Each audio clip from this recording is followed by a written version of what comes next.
Today on House Talk, you've heard about it by now, the $8,000 tax credit for new home buyers. But there are some details to that offer that might surprise you. We're joined by Matt and Ron Phipps of Phipps Realty. Thank you for joining us, gentlemen. Pleasure.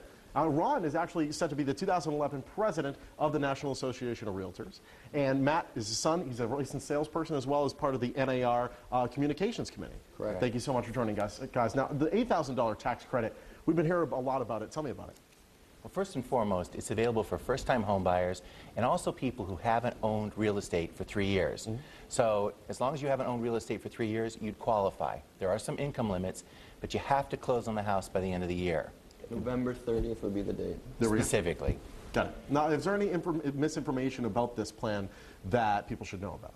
Well, it's changed slightly. At first it was $7,500 and it was refundable. Now it's non-refundable at this point. Okay. And what that specifically means is that it's a true $8,000 gift from the government. So if you buy a property, when you go to pay your taxes next year, you'll get that full value of $8,000. That's great. Say you only owe $4,000. The government will write you a check for another $4,000. There's also, it's pretty cool. Yeah. And there's conversation right now, the FHA's approved a plan, which isn't in place yet, to basically have that $8,000 available at the closing table, and that would help us a lot. That's huge. The closing costs are some of the things that hold people back. And also with the FHA, you can put it with your initial deposit as well now. That's great.